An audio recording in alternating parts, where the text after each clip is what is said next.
What I mean by the word Kailasa, listen intensely. Enlightenment ecosystem, literally enlightenment itself, in your own home, wherever you are. If you cannot come to Kailasa, it's okay. Kailasa can come to you.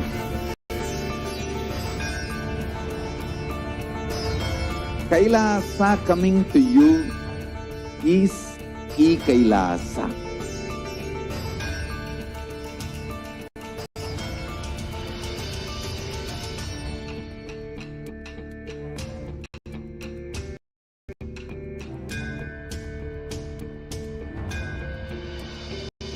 I will revive Hinduism. I am a Hindu revivalist, not by any revolution, but by evolution.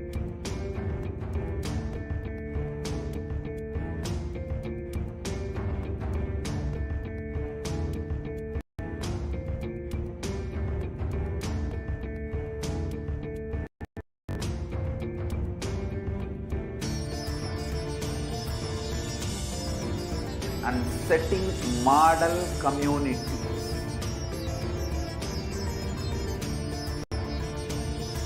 Kailasa, enlightenment ecosystems, Sarvanya Pitas all over the world.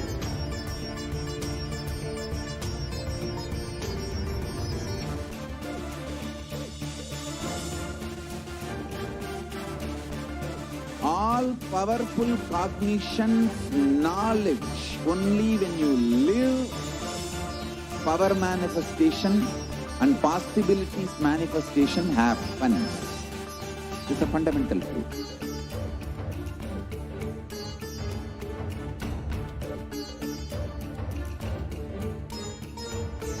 Hinduism cannot live exclusively as one sampradaya. No.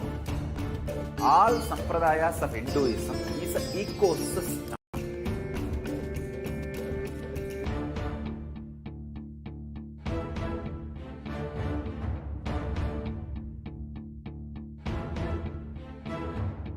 So don't keep quiet thinking that if one sampradaya is attacked, only that sampradaya is going to be affected. All of us are ecosystem.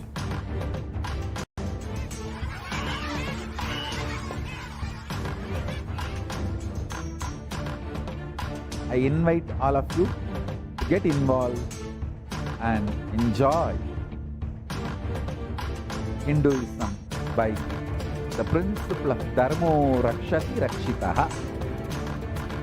When you protect Dharma, Dharma protects you.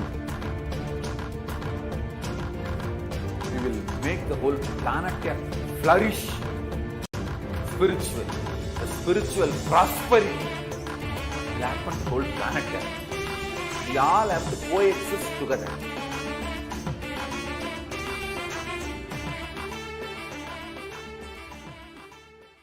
Just be alive for next 3 years. Don't die within next 3 years.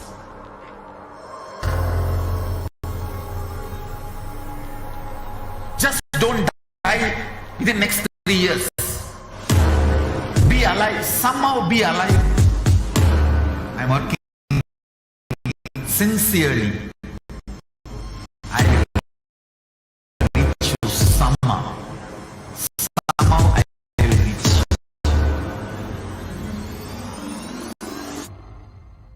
It's my commitment to humanity.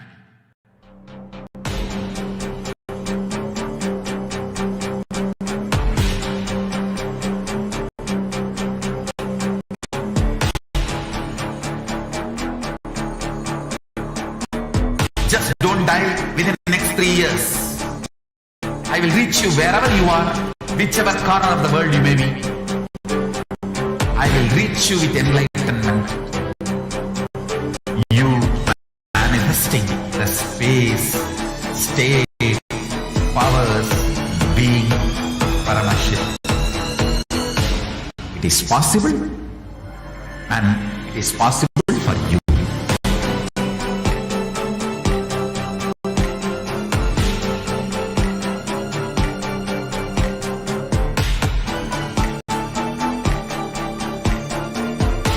Paramashiva will reach you with enlightenment signs. I know he is going to do the job. Just be alive for next 3 years. Nothing else.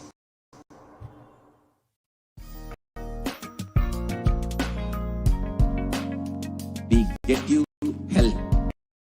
We get you ability to build beautiful relationships in your life.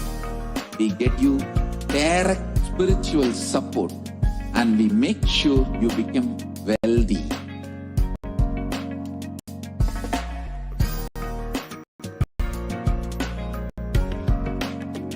We won't stop giving you just good life. We will literally not stop till you live enlightened life. Manifesting the state of Paramashiva, space of Paramashiva, powers of Paramashiva, being of Paramashiva.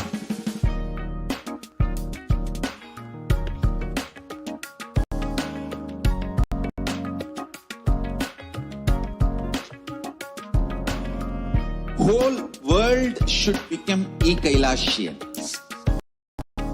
I want the whole world to know Hindus have something great to contribute to the world.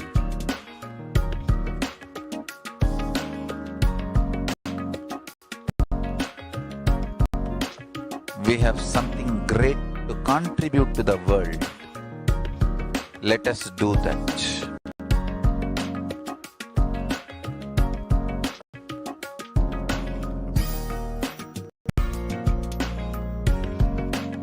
Kailasa is Nithyananda Paramashivoham.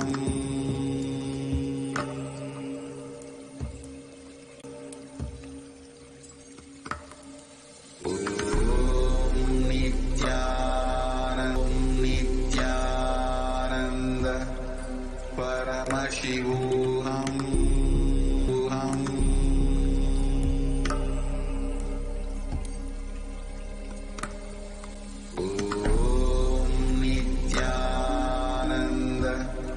Paramashivoham.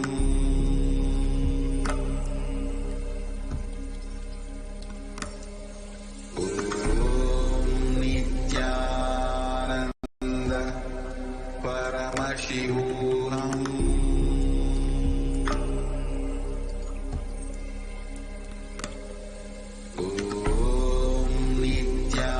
Nithyananda Paramashivoham.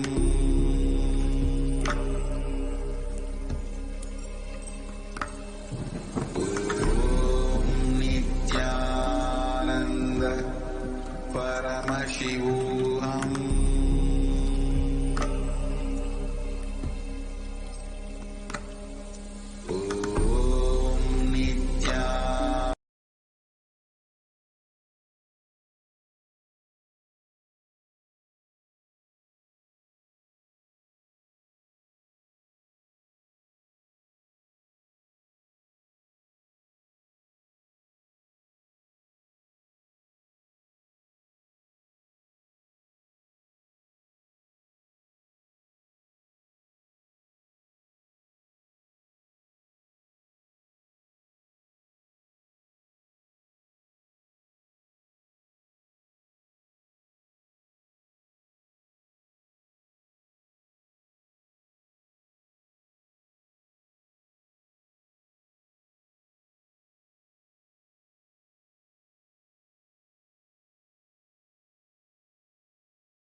Nithyanandam. With Lord Venkateshwara's blessings, we enter into Venkateshwara's reading.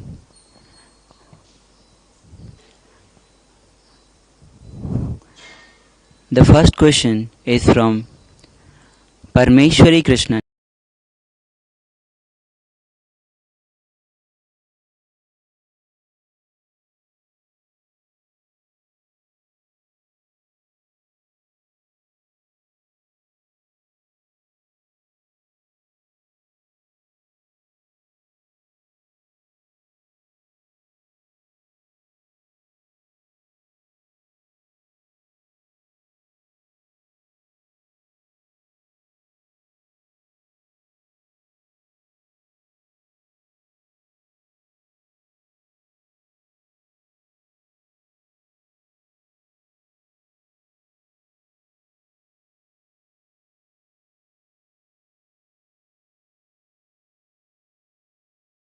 Paramashivoham.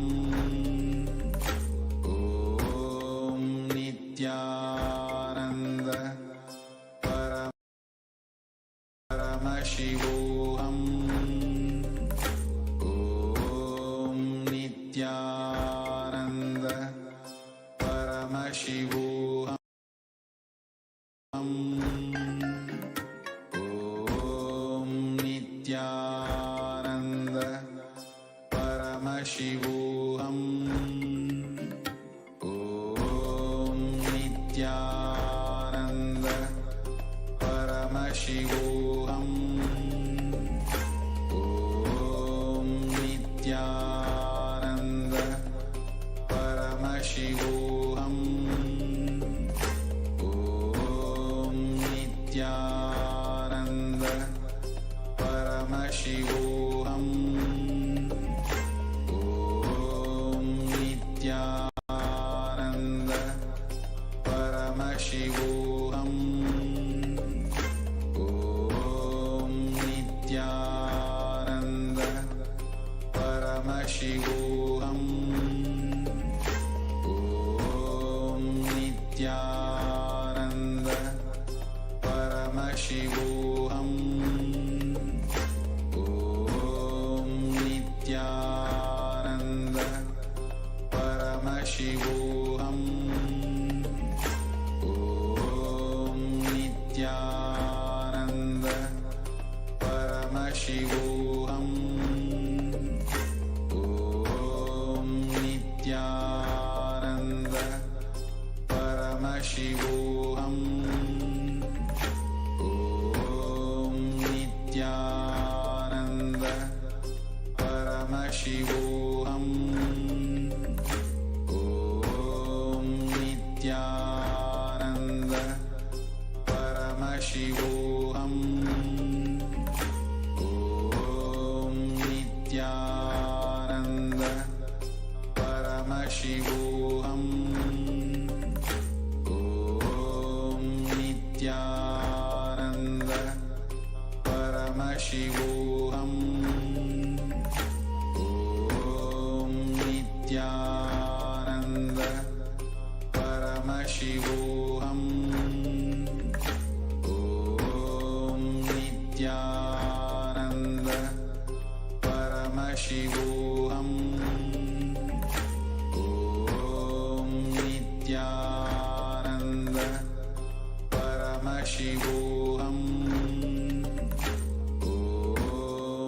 Nithyananda Paramashivoham. Om Nithyananda Paramashivoham. Om Nithyananda Paramashivoham. Om Nithyananda Paramashivoham. Om Nithyananda Paramashivoham. Om Nithyananda Paramashivoham.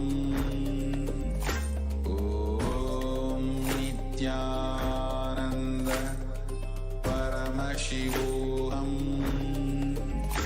Om Nithyananda Paramashivoham. Om Nithyananda Paramashivoham. Om Nithyananda Paramashivoham. Om Nithyananda Paramashivoham. Om Nithyananda Paramashivoham. Om Nithyananda Paramashivoham. Om Nithyananda Paramashivoham. Om Nithyananda Paramashivoham. Om Nithyananda Paramashivoham. Om Nithyananda What I mean Paramashivoham. Om Nithyananda Paramashivoham. Om Nithyananda Paramashivoham. Nithyanandam Paramasukadam Kevalam Jnanamurtim Dvandvatitam Gagana Sadrusham Tattvamasyadilaksham Ekam Nityam Vimalamachalam Sarvadi Sakshi Bhutam Bhavatitam Trigunarahitam Sadgurum Tam Namami. Nithyanandam, everyone. I welcome all of you joining us today, watching us right now. I welcome all of you for today's Venkateshwara Bhavasamadhi Darshan, where we will be learning how to manifest conscious wealth.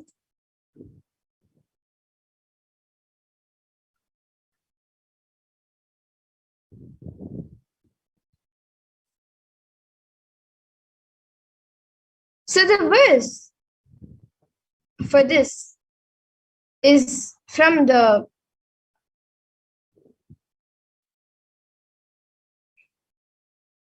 Malini Vijayottara Tantra, verse 60. Katana Chakti Padatva Yadva Padavalokanat Prasadat Swaguru Samyak Prapyate Paramam Padam. And the translation for this verse is: by the enlightening teachings of the Guru Katana, by the Shakti Pada, the graceful transmission of the spiritual powers from the Guru, by looking at the sacred feet of the Guru, or by complete loving favor of the Guru Prasad, the ultimate goal in space, Paramam Padam, is attained.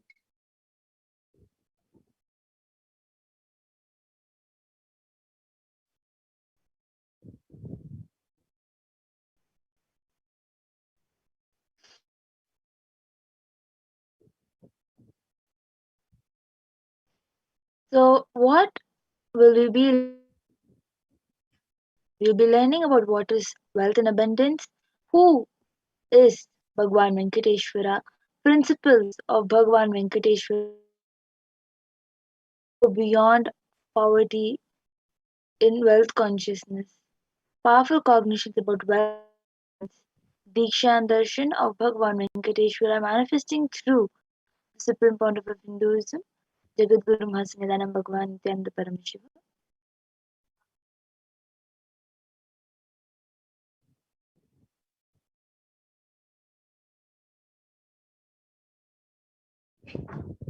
And the powerful cognitions that we will be learning today, we will be learning the powerful cognitions about the sacred science of Bhavasamadhi Darshan, about Bhagavan Venkateshwara, the powerful cognitions about wealth and abundance, what is blocking your wealth, and how to manifest wealth and abundance.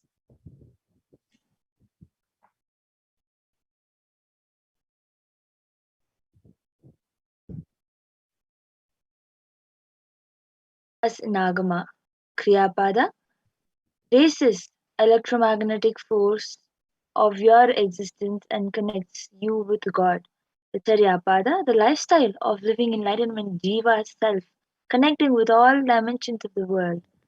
The Yogapada, raising your Kundalini and connecting with Paramashiva. The Jnanapada, in your being and making him manifest in you. And how will you achieve this? How will you achieve all of this by being here today? You will achieve it by listening, by internalizing, and by manifesting powerful cognitions. And you will also achieve it by witnessing the Darshan and Diksha, by receiving the Darshan and Diksha.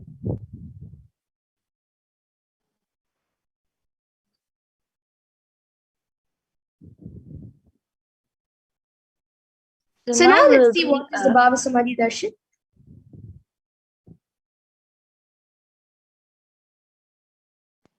Now we'll be understanding about the Bhavasamadhi Darshan. So what is Samadhi? Samadhi means one with the source. Bhava means attitude and aspect. So Bhavasamadhi means being one with the source through this aspect. And the aspect bhava which you choose, through that bhava, being one with the source, samadhi is bhava samadhi. And knowing this aspect, bhava is the ultimate, adi, and being in oneness, sama with that, is the bhava samadhi.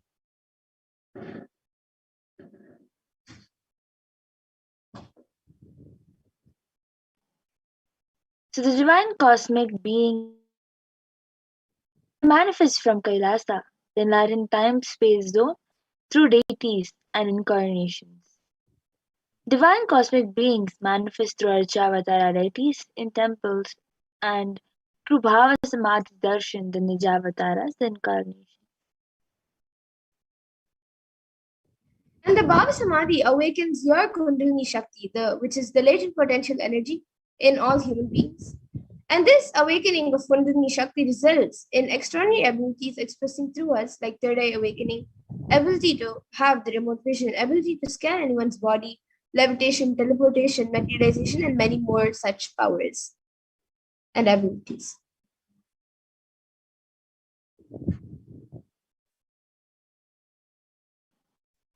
So this influx of superconscious energy visibly slows down the aging processes and improves immunity to diseases.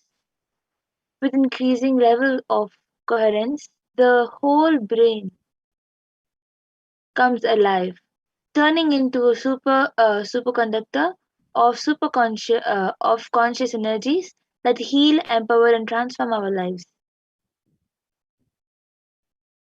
And having darshan or even a glimpse brings a lasting transformation in us. Having a glimpse of an enlightened being, having a glimpse of a great sage, enlightened being, or a deity brings a lasting transformation in all of us, cleansing the lifetimes of karmas and raising you to the next level of subconscious breakthrough, which is like hitting a reset button on your being.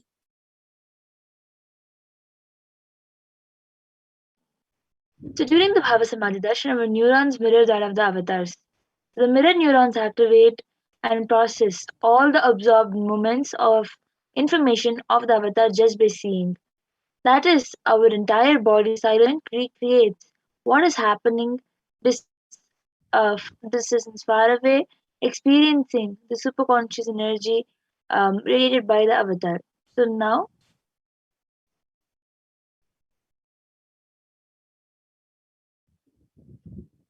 And now we'll be seeing a small introduction, a glimpse of who the Supreme Point of Hinduism is, the one who is giving us all of these sciences, extraordinary Shaktis, and much more. so the supreme point of Hinduism, Jagadguru Mahasanidanam, is divine holiness Bhagavan Nithyananda Paramashivam, is the reviver of Kailasa, a macrocosmic ancient enlightened Hindu civilization and nation. The Supreme Pontiff of Hinduism is the 1000th incarnation of Paramashiva as per the Hinduism, recognized by his predecessors who are enlightened masters. The Supreme Pontiff of Hinduism has made the science of power manifestation, yoga, and temple-based universities a lifestyle for humanity. And the Supreme Pontiff of Hinduism is also ordained as the 233rd Guru Mahasannidhanam of Kanchi Kailasa Sarvangapeetham, which is the Tondai Mandala Adinam, the incumbent emperor of Suryavamsha Saranga Samrajyam, and the present 293rd Jagat Guru Mahasannidhanam of Kailasa Shyamala Pita Sarvangapeetham, and the present Mahamandaleshwar of the Mahanrevani Akara, which is the largest monastic order, apex monastic order.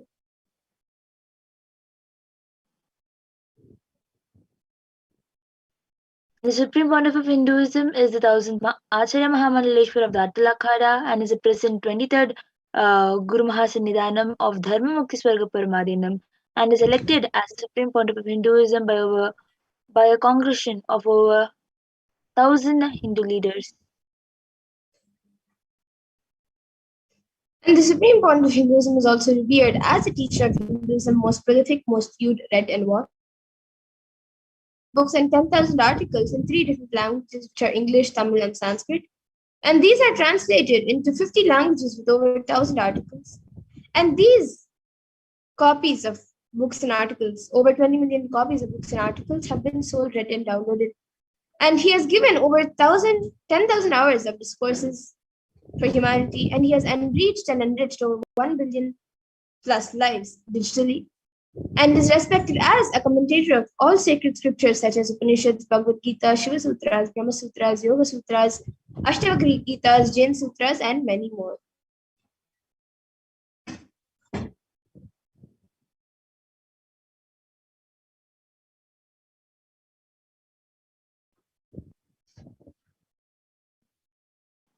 And the Supreme Pontiff of Hinduism is honored as the leader, internationally recognized Hindu leader, and is a reviver of 108 ancient Hindu sampradayas, including the Rudra Kanyas, Rudras, Rishis, Rishikas, Bhairavas, Bhairavis, and the Sannyas. Establisher of the largest Hindu university, Kailasa Nithyananda Hindu University in the world, with satellite campuses in 150 countries, and is establisher of 1,000 plus Kailasas, the enlightenment ecosystem, founder and reviver of over 100 Sarvagyapitas, and is the collector of the largest Hindu library with over 1 million books, 1 million palm leaves, scriptures, and 20 million digital books.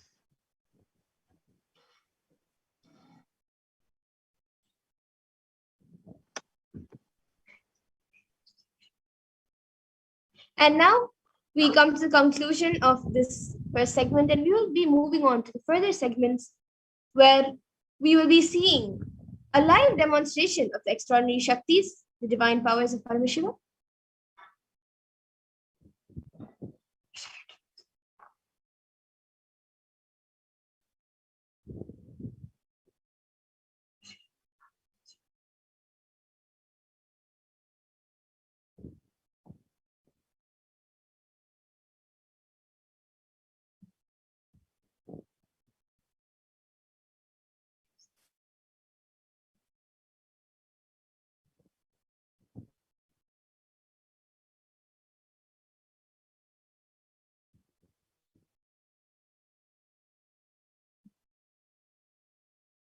So now, till now, we all got to know who is the Supreme Pontiff of Hinduism, what is the Bhavasamadhi Darshan, and what exactly we are going to be experiencing in this program and learning in this program.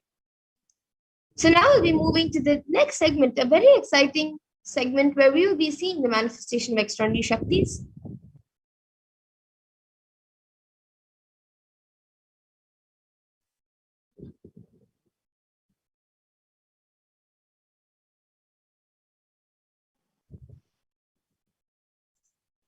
So the Balasans.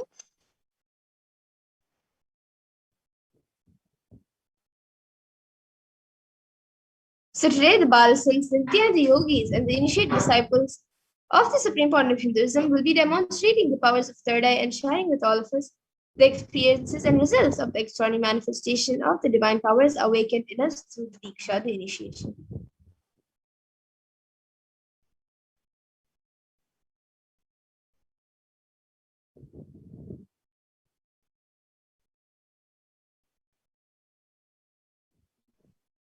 In today's Bhavasamadhi Darshan,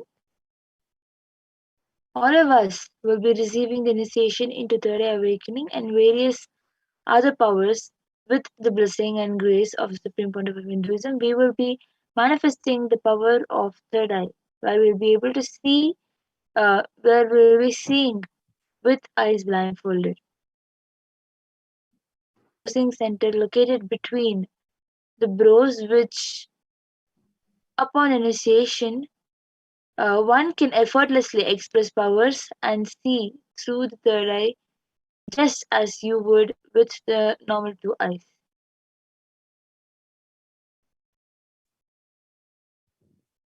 And now let's see what are Shaktis. What exactly are the Shaktis that we are speaking about? So manifesting powers, Shaktis, are described in the Vedagamas by Paramashiva as a system, method, and science for human beings to explore the various possibilities and powers and have access to various states of consciousness. And Paramashiva actually describes in very elaborately that every human being is hardwired to be able to manifest 463 plus extraordinary Shaktis. And Shaktis manifest from the fundamental cognition that you are a divine and you need to manifest the divine, not that you are a man and you need to reach the divine. Here, the foundation is that you are Paramashiva. You are unmanifest. Recognize that you are Paramashiva. Even if you have not yet manifested it, understand that is why what Paramashiva is revealing through this body and through this system, through this methodology and samyam, any samyama you do on powerful cognitions, you manifest only Shaktis, powers, not siddhis. So this is told by the Supreme Pontiff of Hinduism.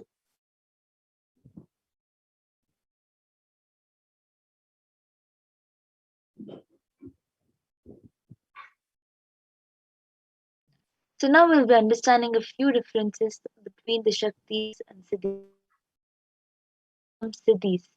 So we will see the differences between both of these terms. The Shaktis expressed from the space of enlightenment as a side effect of feeling connection with the divine and high integrity with the Guru, and enlightenment, whereas the Siddhis are on the path of enlightenment and may, and the Siddhis are the powers that manifest from the tapas and penance for the sake of enlightenment. And a few more differences between Shaktis and Siddhis are that Shaktis of Paramashiva manifest through ordinary human beings in an extraordinary way after the initiation from the avatar and are permanent, whereas Siddhis are not permanent and may divert you from enlightenment.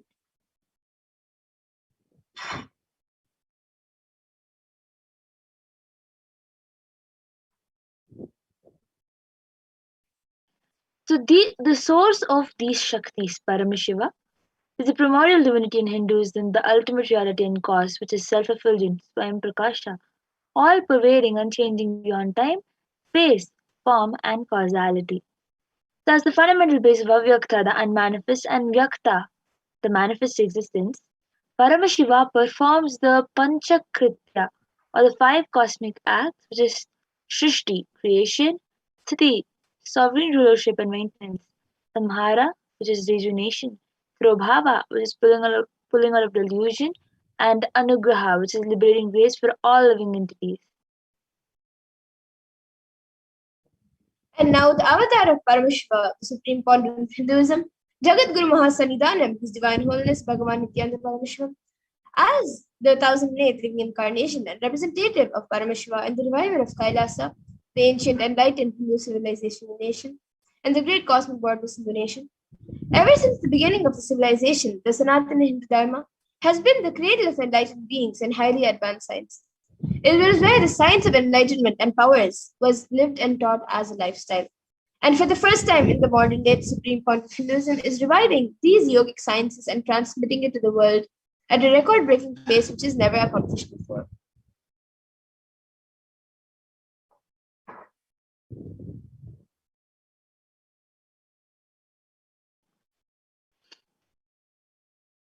So now we will be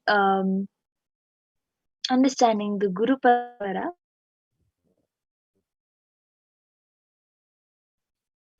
The knowledge and science of manifesting these Shaktis are passed down from one generation to the next through initiation, Diksha, by the enlightened masters, the Gurus. So the supreme point of Hinduism, being recognized as an incarnation at a very young age, was trained and taught these sciences to revive the initiation and knowledge repositories for billions to manifest science of power manifestation from disciplines of Vedanta, Tantra, Srividya, Yoga, Yogic powers, Mantra Shastra, Siddha Vidya, science of Aushadha, Advaita, Bhakti Yoga, Paramashiva Jnana and Paramashiva Vijnana. The great rishis, munis, the siddhas, the superconscious mutants who know Hinduism have predicted and recognized the supreme pontiff of Hinduism as an avatar, an incarnation of Paramashiva and Parashakti. So this knowledge, the power manifestation, has been passed through various gurus. As you can see, manifestation has passed down from all these, and this is termed as Guru Parampara in Sanskrit. And all these munis and rishis and gurus have recognized the supreme pontiff of Hinduism as an incarnation.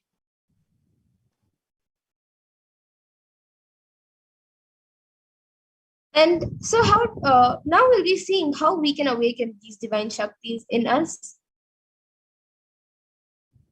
Every ultimate truth, jnana. So, everything that Swamiji says, every truth which the Supreme Point of Hinduism reveals to us is mapped into your consciousness, prajna, and manifests as the possibility and power of every being, prajnana.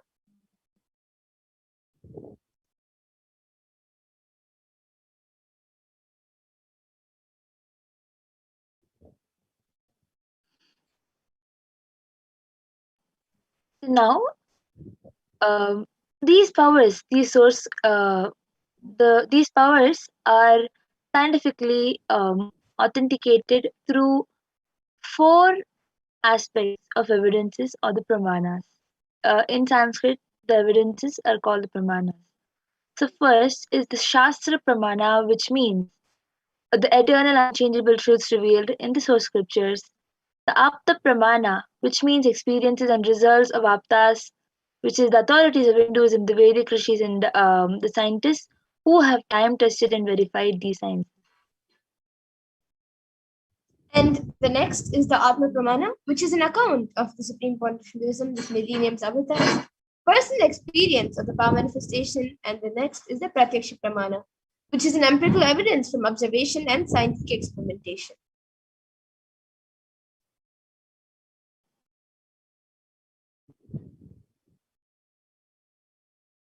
So the Vedagamas, which is living applied science. Vedas are the ultimate superior authority for Hindus, and the Vedas are pure science where the ultimate truths are explained.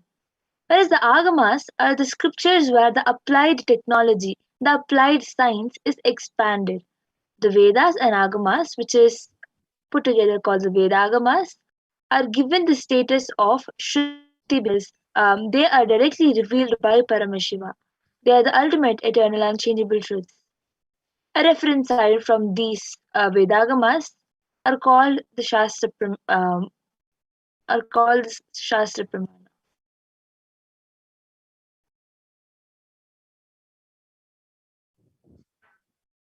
And now let's get ready to witness a very unique and exciting demonstration, live demonstration of the powers of third eye.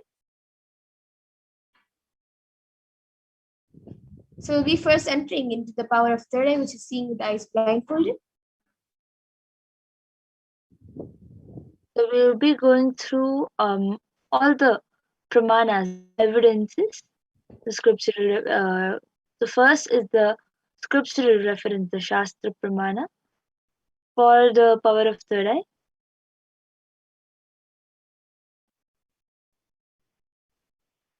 कपालान्तर्मनोऽन्यस्य तिष्ठन्मीलितलोचनः क्रमेण मनसोदार्ध्यात् लक्ष्ये लक्ष्यमुत्तमम्.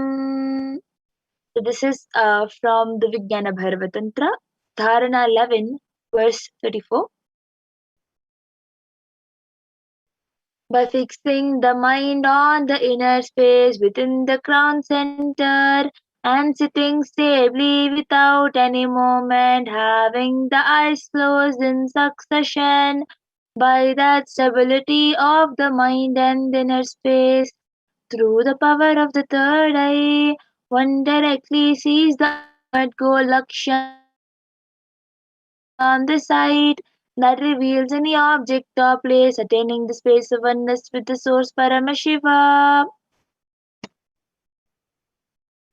The next is the Apta Pramana, where Bhagavan Krishna initiates Arjuna into this power of third eye.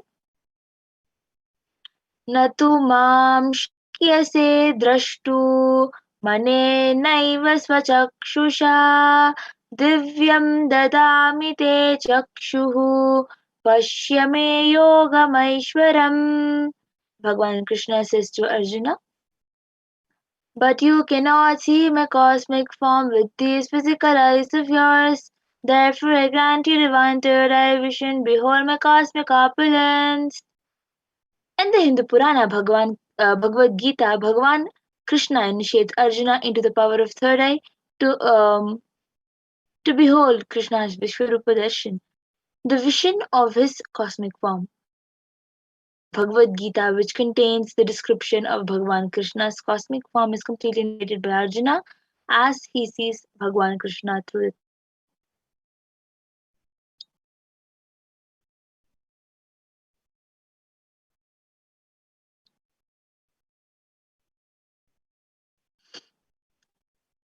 So the next is the Atma Pramana in Swamiji's own words.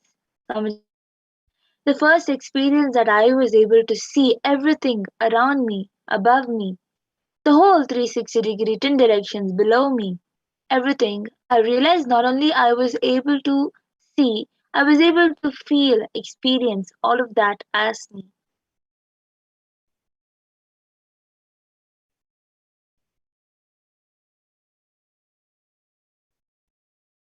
So the next is the Pratyaksha Pramana, the empirical evidence from observations and scientific experimentations. The study measures and compares metabolic cell activity of a brain in conscious and meditative open third eye state. This is a PET. It was declared that when doing daily activities, high activity is measured in the brain where third eye is located, and when in deep samadhi state, only the third eye region is active, and almost 90% of the rest of the brain is at peace.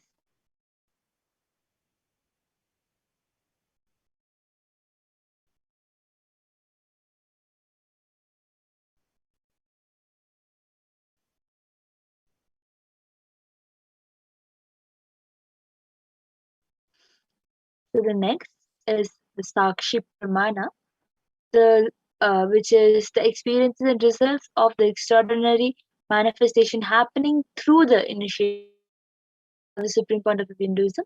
This rare sacred science of third awakening is being made available to humanity for their ultimate enrichment and conscious evolution by the supreme point, living incarnation of Paramashiva. The supreme point of Hinduism embodies the most profound yogic states that surpass all bounds of time, space, and matter. The supreme point of Hinduism is gifting this pure great science of third awakening, along with many other spiritual sciences through initiation Diksha. Millions of people have been initiated by the supreme point of Hinduism and are experiencing the profound results as the extraordinary manifestation in everyday life. So now we will be witnessing the live demonstration. Third eye.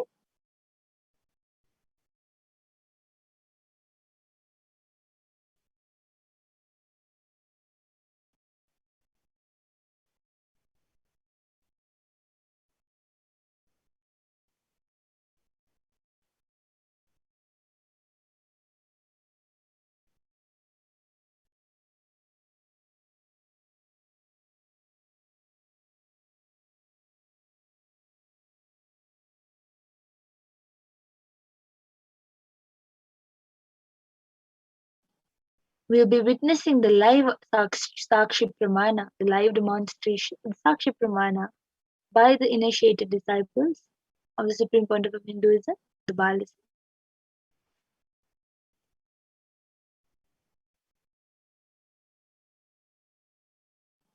So we now have with us Ma Madhura, who will be doing the demonstration of the power of third eye. Yes. So, Ma Madhura, you can show the eye band. Yes, as you all can see, this is the eye band which we will be using for manifesting and demonstrating this power of third eye. This eye band has a sponge attached to the sheet, and the sponge will the sponge is used so that it can stick to the skin. So the sponge has two openings into which the ice will go and just stick. So as you can see, exactly the eye size openings are there. So inside that, the ice will go and stick, and there is no possibility of all when you put this, as you all can see, if you put such an eye band like this, there will be no light that can pass through the sponge and hit the ice, so you will not be able to see anything, and the strap will just hold the sponge tightly on. So request the volunteer who's there with Mamadura. So Mamadura has volunteered around with the eye band being secured properly on the ice.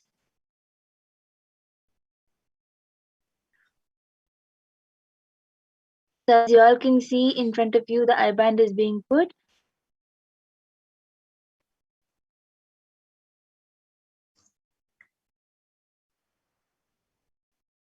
You can put a little tighter.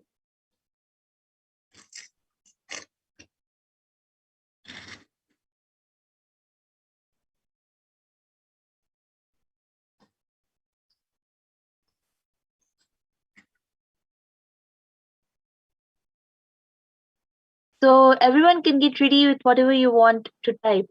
You can type and keep it, and it will be projected for everybody to also see as Ma Madhura reads.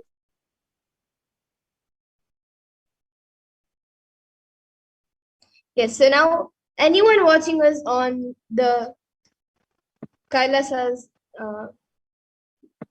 HDH Nithyananda YouTube channel, you can put any comments you would like me to read over there, and I will Yes, be reading it. So yes. So the last comment we Actually, have, before the reading, I would like you to show in the camera left, right, up, and down. my right, left, up, and down.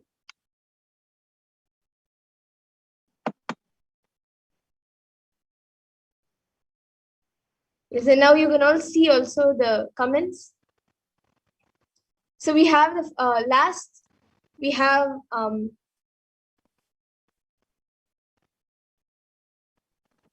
Prabjot Gill, who has paid $1.8, I think, yeah, dollars.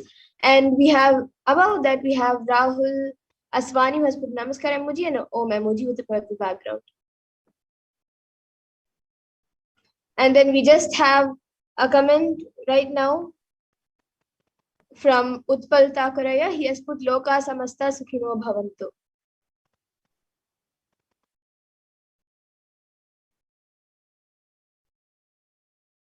Yes, and anyone else who would like to put anything, you can put a sequence of emojis, numbers, letters, words, sentences, or something which doesn't even make sense, and you can even maybe put something in different languages, and I can draw it to you and show you if I don't know how to read it.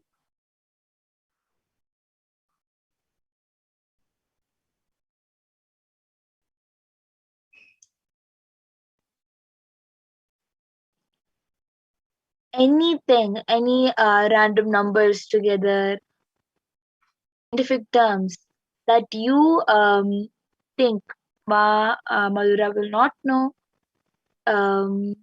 you can put anything that you want in the comment section, and it will be revealed. Uh, anything you want, you can put it in the comment Yes. section. We have another comment from Rhinusin Edmond. He has put a moon emoji and a Trishul emoji and a sun emoji. And the moon and the sun has eyes and nose and a mouth. And the moon is just a crescent moon. It's not a full moon. And there's only one eye shown, and then the nose and the mouth. The sun, both the eyes and the nose and the mouth is shown. And the sun has 1, 2, 3, 4, 5, 6, 7, 8, 9, 10, 11 or 12. I guess I got confused. 11 or 12 rays.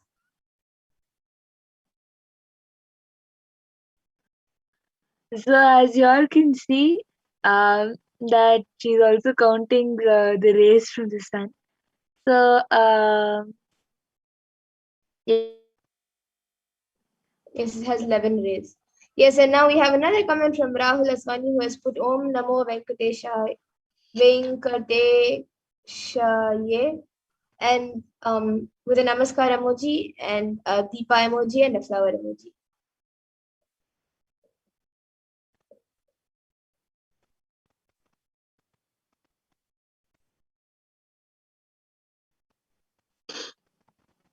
if anybody else wants, you can comment anything that you want.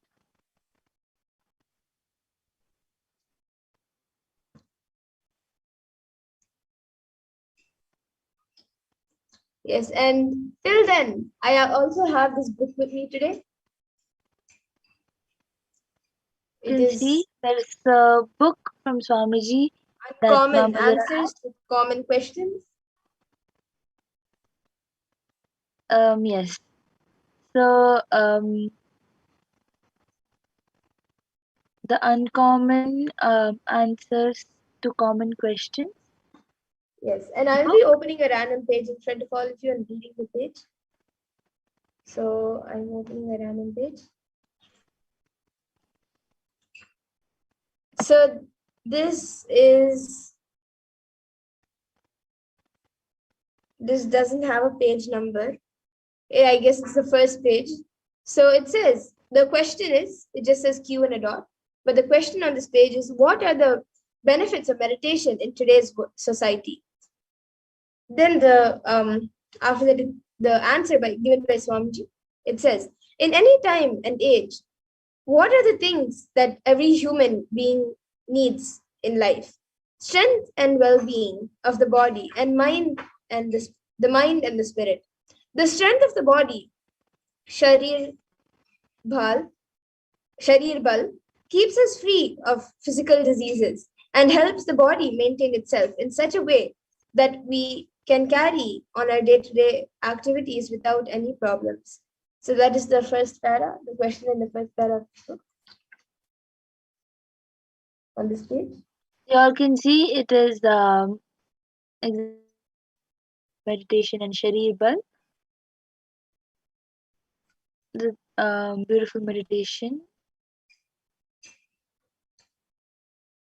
Yes, benefits of meditation. So as you all can see, it is exactly whatever she has read. You can also it's a free book available in internet. So if you want, you also can page if you want to confirm. So anybody else wants? You can comment anything with the next power.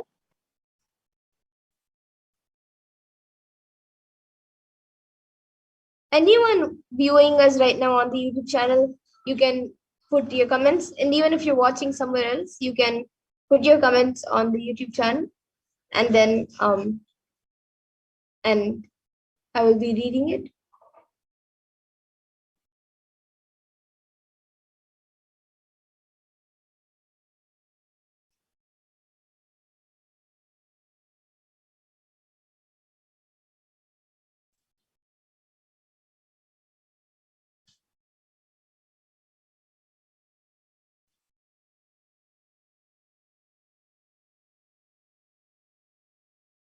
You can put a different language, a sequence of numbers, emojis, letters. You can even put things mixed up or something that doesn't even make sense.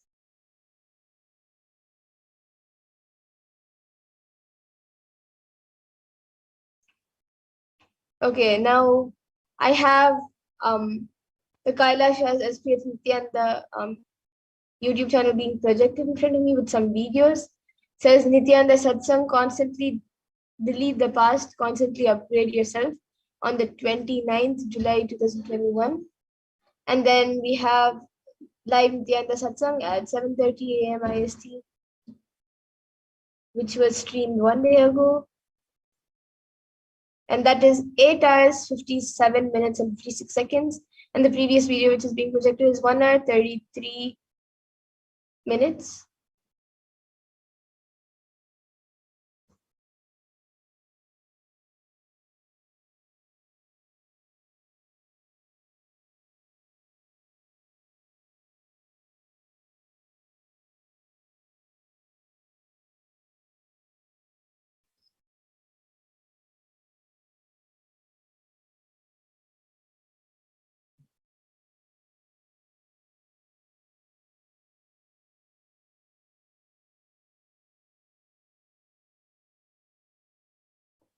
Okay, so now I have a few links and a post which is being projected in front of me.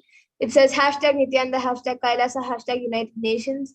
Link to report, https://www.ohchr.org/documents/hr board and then 3 dots. And then watch, share, and like our videos. Subscribe to our channel to be notified of the next upload. And then it says it is given the link to that, to the Nithyananda TV.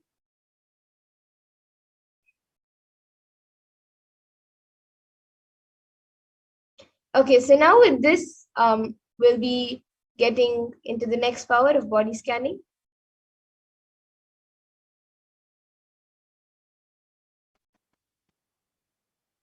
So I request the volunteer to now remove the IBAN. Yes, so as you all can see, the I-band is being removed right in front of your eyes.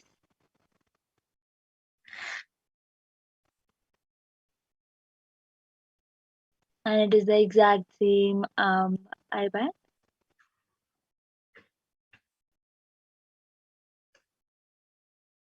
Yes, and now we'll be moving to the next power of body scanning. And anyone who would like a body scanning, you can start putting your comments in the YouTube comment section, and we will be giving you a body scanning. And yes, now I see Ma Durga Devi has posted a few emojis, and Utpal Takaraya has put something. He has put, can you read Nithyanandam? And he has put Nithyanandam. Yes, so Ma Durga Devi has asked for body scanning. Yes, Ma, we will be first going through the pramanas for the power of body scanning, and then be getting into the power of body scanning.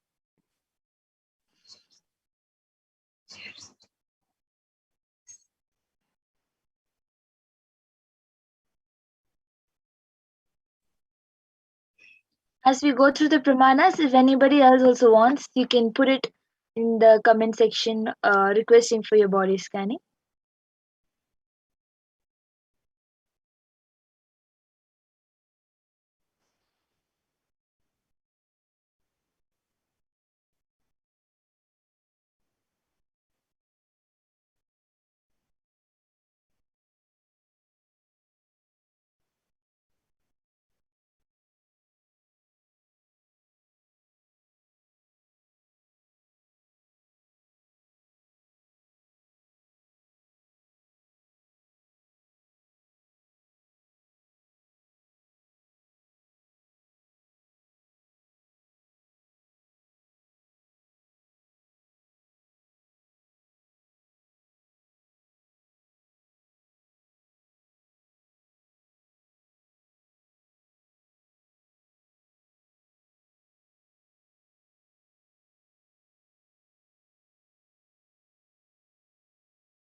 So as we get the pramanas and go through the pramanas,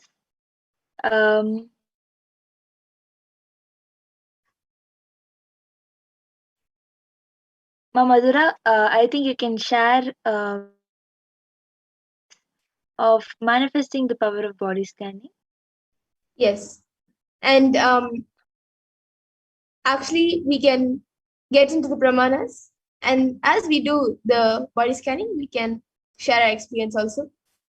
So the Shastra Pramana for this power of body scanning comes from the Vijnana Bhairava Tantra. Swadehe jagato vapi sukshma sukshmatarani cha tattvani yani nilayam dhyatvante vyajyate para. So this comes from the Vijnana Bhairava Tantra. And the next, the Apta Pramana for this power is from the life of a Siddha whose name is Teraya. And he was one of the prominent disciples of Agatya. And one day a man suffering from a severe headache comes to Agatya and asks for healing. So then Agatya, using the power of body scanning, reveals that there is a small tere, a type of frog, sitting in the person's brain. And he tells his disciple Teraya to perform an open head surgery and remove the frog. And once the surgery is completed, the person is healed and cured of the headache, and thus Teraya gains his name, which is Teraya. And the Atma Pramana for this power of body scanning, Swamiji, it comes from the experience of the Supreme Point of Hinduism himself, when he had gotten the multiple compound hand fracture. It was revealed in the hospital, when he had gone to the hospital, it was revealed that he had been poisoned without his knowledge. And so using the power of body scanning, he scanned the imbalances which had happened in his body, and he used allopathy as a second opinion to verify his findings. And then as a Sakshi Pramana, we have many people, many disciples who have been initiated into this power, who have shared their experience of this power manifestation on social media and with their friends and family. And now we will actually be witnessing the live demonstration of the power manifestation. So anyone who would like a body scan can put your comments in the YouTube comment section. We already have a few comments from Ma Durga Devi. So Pragnana, you can start a scan for Ma Durga Devi's daughter, Subiksha Shri.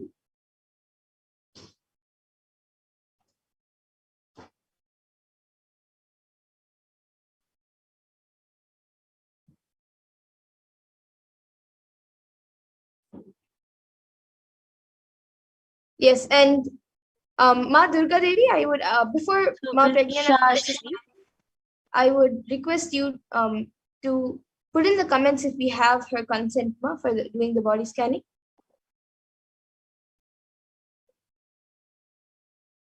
Ma Durga Devi, you can put it in the comment section if we have your daughter Subiksha Shri's consent for the body scan. Ranos and Edmondaya has asked for body scanning. So, Ma Madhura, you can start doing the body scanning for Ranos and Aya. Yes. Ma Mary's Grigor Jevs has come back saying, Nityanandam, how can I attend my overthinking and unstable mind physically? So I will be scanning Mary's Grigor Jevs.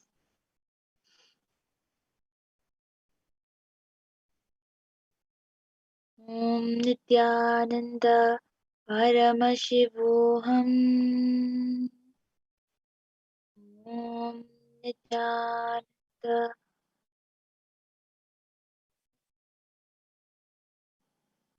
Yes, and Rhinus and Edmondaya, for you, I was able to see that you are getting a small allergy and dryness on your skin right now. So I was able to see for that, if you apply oil on your body, you can either pure coconut oil or castor oil. Apply that oil in the night wherever there is some irritation or sensations in the skin or dryness in the skin, apply that in that area. Apply oil in that area before you sleep, and also another time before you take a shower in the morning. So these 2 times you can apply either pure coconut oil or castor oil in the places which is on your body which is dry and which is becoming like a small allergy. You can apply these 2 oils, either one of them, whichever you have, in the night before you sleep and in the morning before you take a bath. And then now Rahul Aswani has also asked for body scanning. Yes, now I will be doing for you. And Ma Durga Devi, you can get back in the comment section if we have your daughter's consent. And once that is done, we can do a body scanning for your daughter. And Rahul Aswani, now I will be scanning for you. And Ma Nitya Mahadatta Chaitra, once Ma Pragnana has done scanning for Ma Marriages, she will be scanning for you, Ma.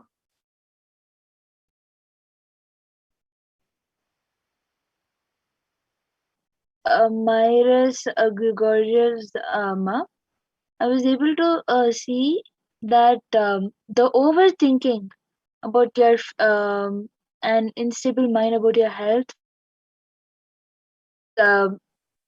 it can be completed by you doing sevas for do puja and seva and put your mind completely into the divine and your master. You will see that will not be there because you are completely dedicating yourself to the divine and the master. I was able to see that physically you will not overthink about or have unstable mind. That I was able to see. And now I will be scanning for Malvin in Wildwin, which Ma Adbhuta Charitra has asked. Yes, and Ma Durga Devi, we need to, if she's a minor, if your daughter is a minor, then if you have given the consent, we can do. But if she's a major, then we will need her separate consent. So if you can confirm in the comment section if we have her consent to do the body scanning for her.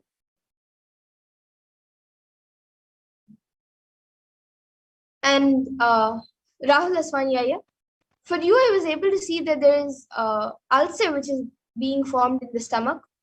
And I was also able to see that in your back, there is like a shooting pain which is occurring, like it is not very often, but maybe like around once or twice in 5 days. You get like a shooting pain in your back.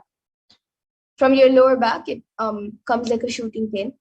So for that, I was able to see that the root of both the ulcers in the stomach and the shooting pain in the back is the food that you're eating is actually affecting your body physically. So I was able to see that you have to be more careful about the food you're getting, the ingredients that you're using in your food.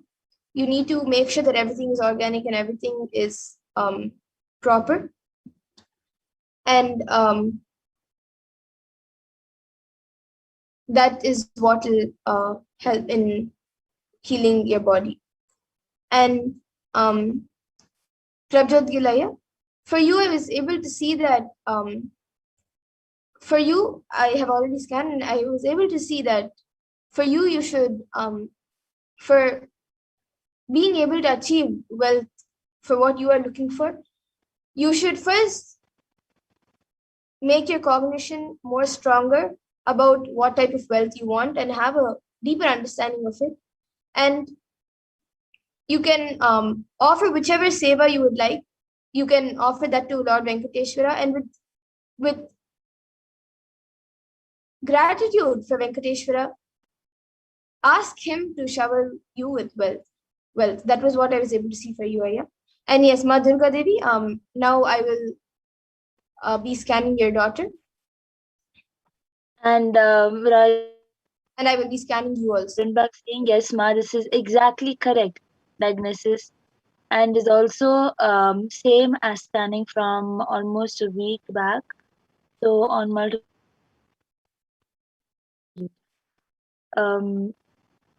Thank you for getting back, Aya. So ma in a while when I was for her, I was able to see that um, it says oil produced on the face. I was able to see that her face becomes a lot oily, and sometimes she gets rashes on the face because of the oil. And I was able to see that she has dry throat. Outside it is oily, but for her. So I was able to see that she should not use any dry products on her body. Just because her skin is oily, she should not use dry products that will make her skin completely dry. For her face, she should not use soap. She should use haritaki to wash her face. I was able to, Paramashiva revealed that she should not use any dry and just because of the oiliness. And I was able to see that the consumption of water needs to increase, and the cleanliness of the food needs to also increase. She needs to have a cleaner diet, and that will improve with the dryness inside. It is not only the throat which is dry. Inside, her full digestive system is completely dry. So she needs to have more water, and the the water will help her with other problems. Due to digestion, she's having back pain, and it is due to digestion she's having. Just having water is the solution I was able to see. Having consuming more of liquid um, in through either juice or um, or as water, that will help her with improving her digestive system and the dryness which is being caused inside the body. And she should not use dry products like soap or face wash on her face, and she should not use any oily products like oil or or the creams on her face. She should just use turmeric, haritaki, and um, basma on her face to wash her face.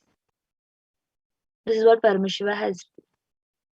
Yes, and Ma Durga Devi, for you, for your daughter, I was able to see that she is quite fine, and the only thing which I was able to see is there's a small black blockage in the nasal part, like near the nose. It's like the starting of sinus, but it is not right now a problem which is affecting her badly or anything. But it would be good to get rid of the sinus right now itself, so it doesn't become major in the future. So the solution I was able to see for that is, at least for the next 1 week, if she can do steam inhalation using turmeric in the hot water, you can add turmeric and she can do the steaming. That will help her get rid of the sinus now itself. And you have also asked if scanning for you affects in any way. No, ma. If for each person the scanning happens differently, and any solution given, even if the problem is same for both people, the solution may be different for various people. So the scanning is on that independent person. So the scanning for her, the solution for her will not affect you in any way, and the scanning for you will not affect her in any way. And we also have Sam Kishore Vedapati, who has asked, can you please tell me what I should do to pay off my debts and manifest prosperity. Yes, you can ask this in the Venkateshwara readings or in the Kalbhairava Akashic readings, which the Venkateshwara readings will be happening today. You can register for that and get your question answered. Yes. Also, Utpal Takaraya has asked, how are you able to scan Ma? Can we also do it? Yes, Aya, you can manifest after Devi Parashakti Akashic records. You will be you yourself can manifest these powers. And Rahul Ashwani Aya has gotten back saying, thanks Ma, but I don't have any shooting pain in my back and I don't have ulcer in my stomach Ma too. I have improved my health. Will start taking the 3 herbs. Yes, and Rahul Aswanyaya, yes, you can start taking the 3 herbs also. And as you have asked after that for how to get rid of the fear, I just now scanned and I was able to see that if you do a deep root pattern completion, you can search it up on YouTube, or you can even attend the Paramashivoham program where they take you through the completion process. You can do the root pattern completion, the reliving and relieving completion process. That will help you to get rid of this fear majorly and completely. And Prabjot Gilaya is asking where to go for the to go to offerings for Sri Venkateshwara.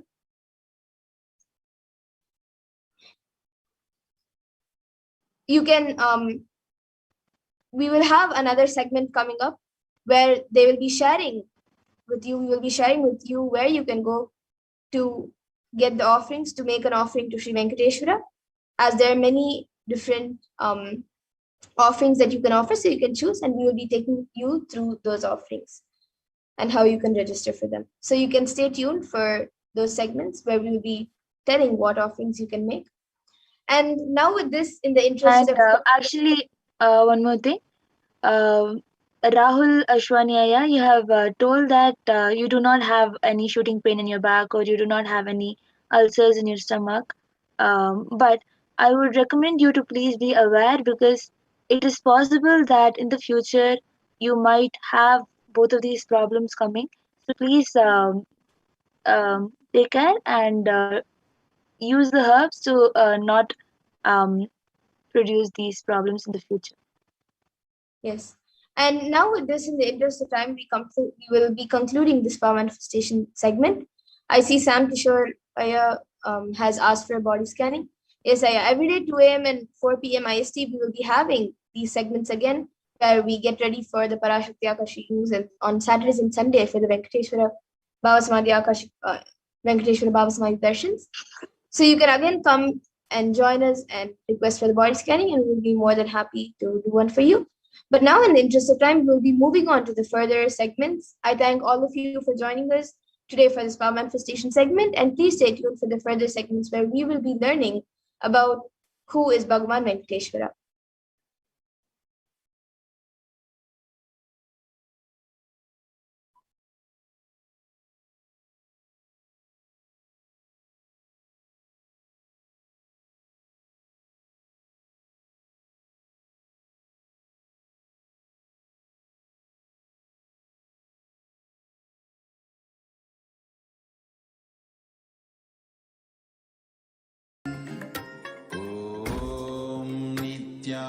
Nithyananda Paramashivoham. Om Nithyananda Paramashivoham. Om Nithyananda Paramashivoham.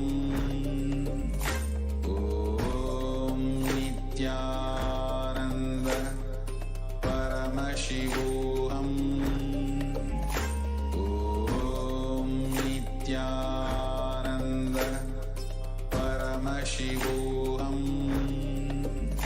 Om Nithyananda Paramashivoham.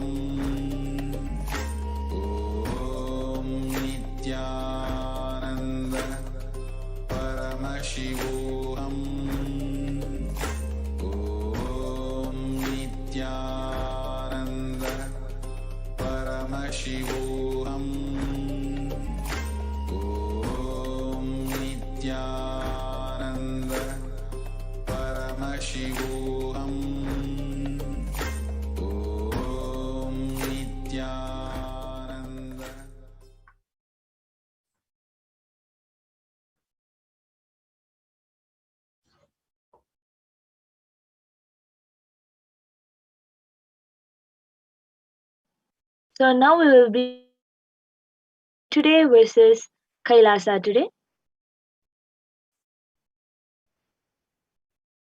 So, in the world today, we have 18 years of growth wiped out in just 2 months. 18 years of growth just wiped out in 2 months from 2016, August 2016 to this thing. So, all of you can see the chart.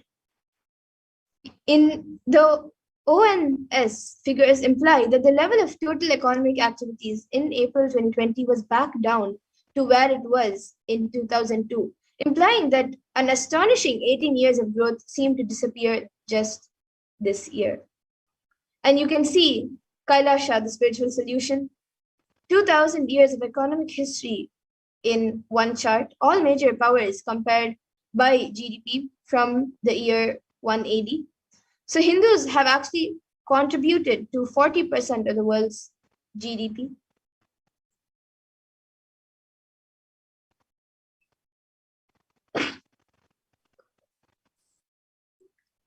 So who is Bhagwan Venkateshwara? Venkateshwara is one of the most powerful modern day incarnations who happened in the Kali Yuga. Mahavishnu came down as Sheshadri and Bhudevi took birth as Padmavati, and they got married and stayed in the planet Earth with the body at least for 200 years and created a beautiful kingdom, blessing the devotees with wealth, health, and all auspicious things.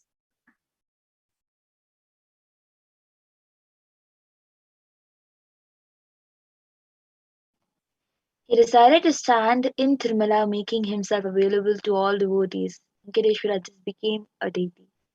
The very body, how he is standing, it just became an Archavatara.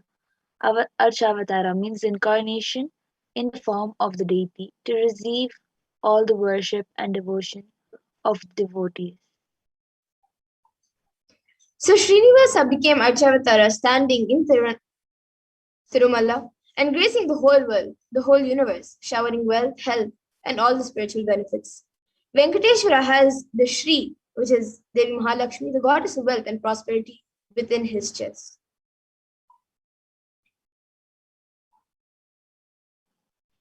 There's one jewel which Bhagavan Venkateshwara is wearing, which we are still not able. So on Venkateshwara's right chest, he's having the world's costliest jewel.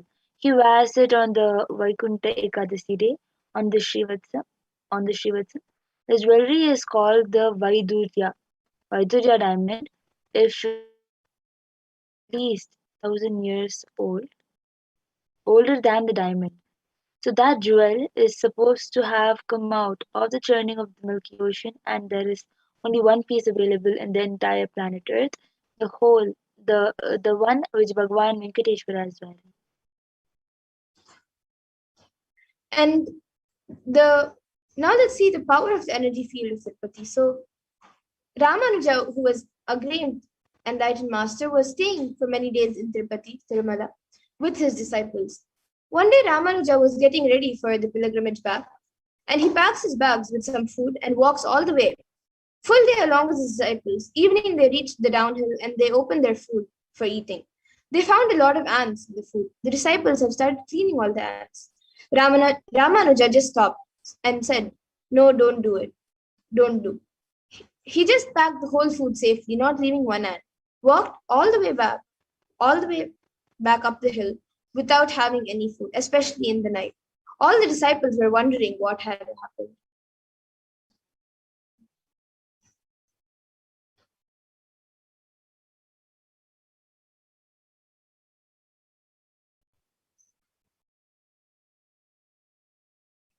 And after going to the top of the hill again, Ramanuja opened the food and because we don't know how many janmas or lifetimes they meditated and did punya to take birth in the presence of Tirumala, the energy field of Venkateshwara.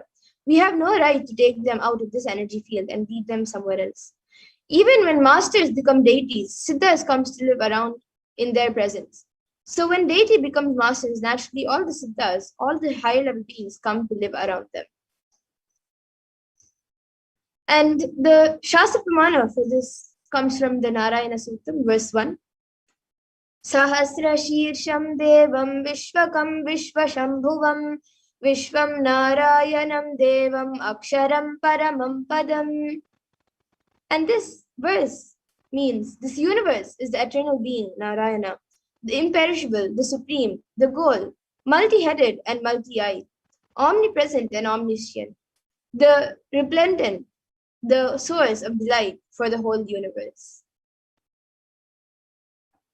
And the Brahmanda Purana also contains Sri Venkatesha Sahasranama, which are the 1,008 names of Lord Venkatesha, which occurs as the conversation between sage Vashishta and sage Narada, and also the Venkatesha Ashtottara Stotram, the 100 names of Lord Sri Venkatesha.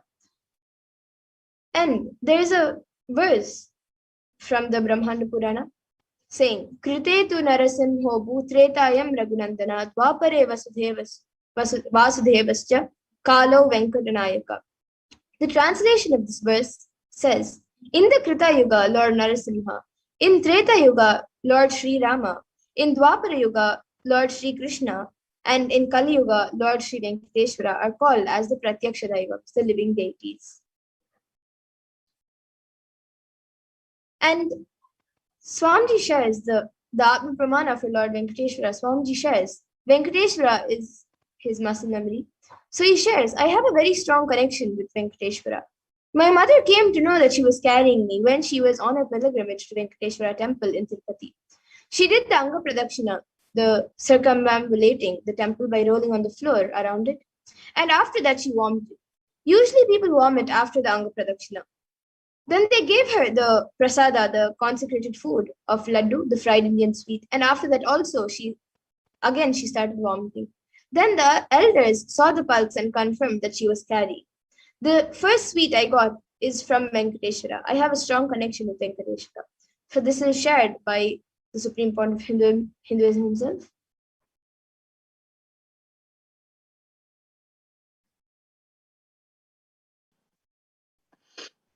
So the benefits of worshipping Bhagwan Venkateshwara. From the Vishnu Sahasranama, Parashakti verse 6. Yasha prapnoti vipulam yati pradanyameva cha achalam shriyamapnoti shreyah prapnoti anutamam. The translation is, he becomes endowed with great reputations and becomes the foremost amongst his kith and kin. He acquires undiminished wealth in this world and excel prosperity in the other world, that is liberation. Bhagwan, all the Ananta Kalyana Gunas, divine auspicious qualities, and the one in wealth and all other dimensions of life. And in today's Darshan, Bhagwan Venkateshwara will be manifesting through the Nijavatara, 1,008th living incarnation of Paramashivoham, the Supreme Point of Hinduism, Jagadguru Mahasannidhanam, His Divine Holiness, Bhagavan Nithyananda Paramashivam. And all of you can receive the blessings and initiation to awaken the wealth consciousness in you. So now Ma Pragyana will be sharing with all of you the 2 dimensions that we have in Hinduism for wealth creation. Yes, the 2 dimensions of wealth creation, the Sankhanidhi and the Padmanidhi. We have 2 dimensions of wealth creation in Vedic tradition. So Sankhanidhi means conquered wealth, conquered from the natural sources, and the Padmanidhi means flowered wealth like a lotus, which is created. Padmanidhi is made to flower from natural resources. And in the Vedic tradition, there are 2 major gods representing wealth. One is Kubera and the other is Lakshmi. So Kubera hoards and holds wealth and sits on wealth. Example, treasury, stock market, and other things similar. Kubera enjoys the subtle power that holding wealth can bring. And Lakshmi represents wealth that is flowing, circulating, and which is going around like current. Lakshmi uses wealth to enrich herself and the world. Lakshmi creates wealth effortlessly, uses it freely, and distributes it unconditionally. So now let's see wealth creation in the Hindu way.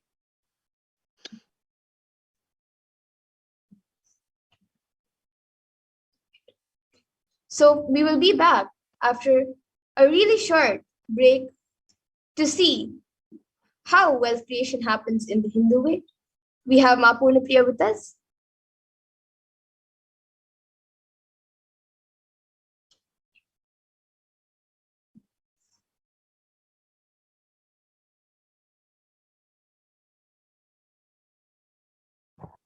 Sorry, muted.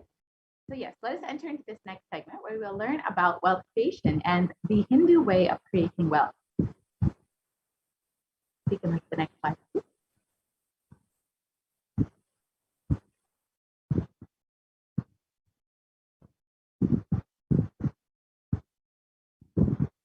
So life can be equated to two things. One is the ability to achieve what you want in the inner or outer world, and two is just getting stuck in both the worlds.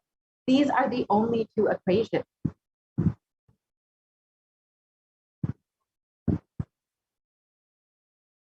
And first, we need to have the right diagnosis. Everybody wants wealth, but they do not increase the life in the level that they want. Wealth can be equated to the life energy you express. It is a straight equation because as of now, a normal man has wealth as the first priority in the life. So if you do not have wealth, don't blame anybody. You are not expressing life in you. Life energy is not happening in you.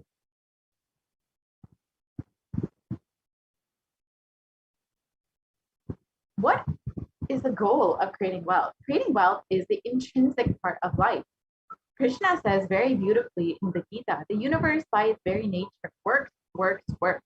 If you have at least the goal of creating wealth, you will be creative. Your energy will be channeled properly. The first priority in life should be for moksha, for enlightenment. Till that happens, the second priority can be creating wealth.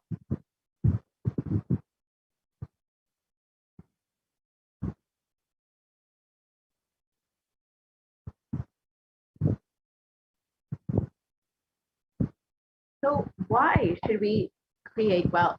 Creating wealth makes you non-violent because your whole energy becomes creative. Creating wealth brings tremendous interest in life and non-violence.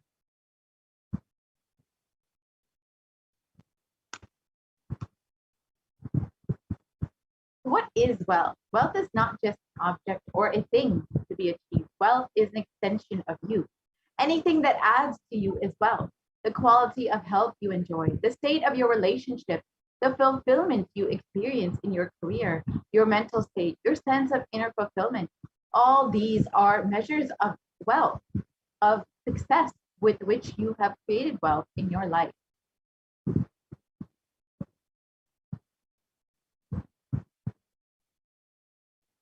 Wealth is a utility. Wealth is not even just money or currency. Money is one wealth, currency is one wealth, the assets are one wealth, and being alive and active is one wealth. All the four put together is wealth: money, currency, assets, and being alive and active. Wealth is neither good nor bad, but it is just a utility.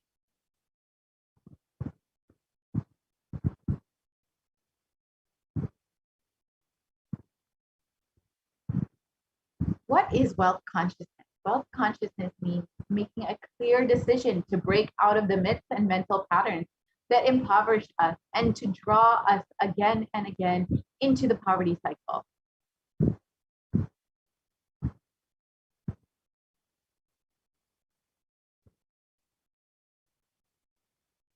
And as the Supreme Pontiff of Hinduism has revealed again and again, you manifest what you believe. You don't manifest your desires, you manifest your cognitions, what you cognize and perceive as reality.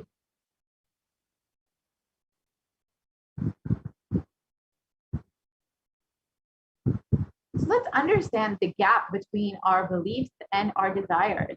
Many of us say, I really desire wealth, but deep down you believe wealthy people are arrogant people, bad people. They do a lot of wrong things. If you believe wealthy people are arrogant, bad, wrong, They do many wrong things. They exploit others. If you have that belief, how are you going to manifest wealth in your life?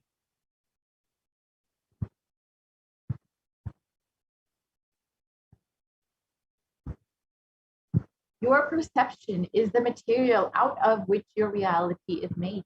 If you desire wealth, but you believe, perceive, cognize wealthy people are bad, or wealth is too much responsibility, naturally, you will not manifest wealth in your life. The gap between your desire and your perception is called a mental pattern.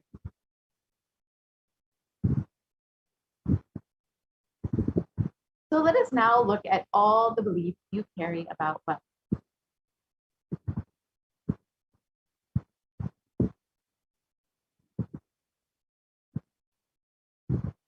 So one of the most common beliefs that we all carry is that wealthy people are arrogant or bad people.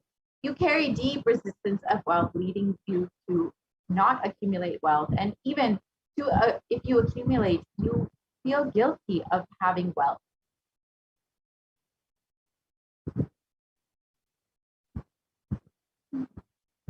However, the truth is arrogance does not come by wealth.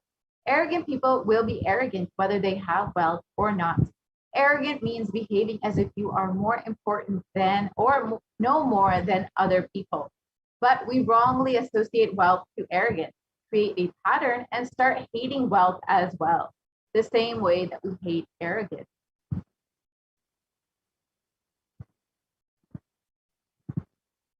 Another common belief that we carry is that poverty is good. Deep inside of us, we label poverty as a good quality. We feel reverence and respect for poverty. How are we going to generate wealth with this cognition?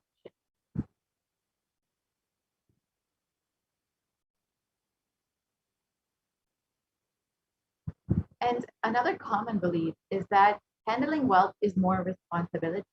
We may feel uncomfortable. Whatever I want, I will not get it. Maybe you came to this conclusion by looking at some wealthy people who did not have any time for themselves.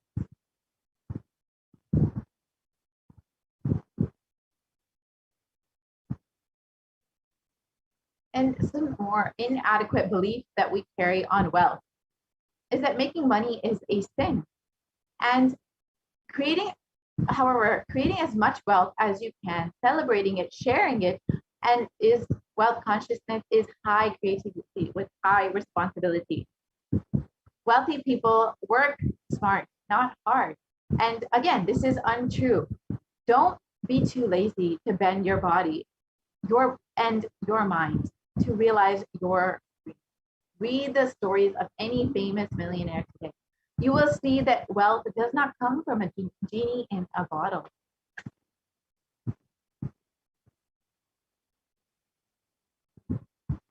And another common belief that we all carry is that you have to be worthy of wealth.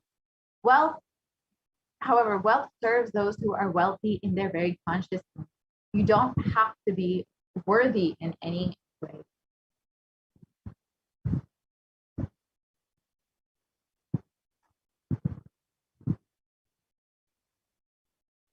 So we must have will persistence to manifest wealth.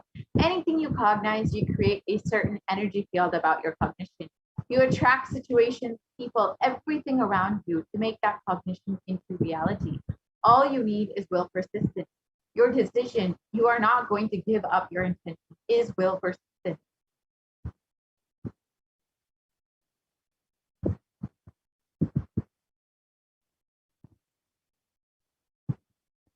So now let us work on repairing our mental patterns. Your mental patterns go on affecting you, but you always tell, I'm too busy to repair myself. It is like sitting in a broken car and going to be rotating the handle or pushing and pulling the gears and doing whatever you want. You are not going to move 1 inch. And if somebody says to you, why don't you repair your broken car? You are not moving. No, you tell, no. I'm too busy to repair. I can't get down now and repair because I'm hurriedly going to some place. It is utter stupidity.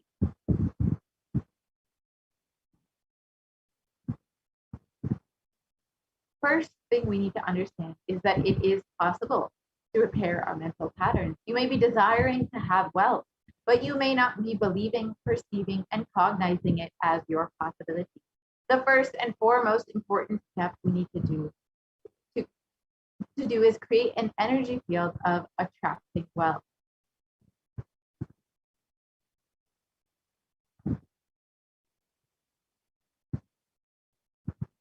So let us now watch, in the Supreme Pontiff of Hinduism's own words, the secrets of attracting wealth.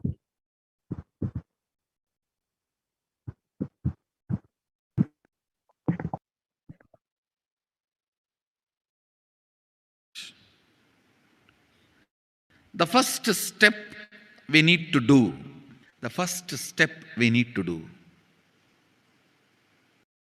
looking back, the gap between your desire and your cognitions.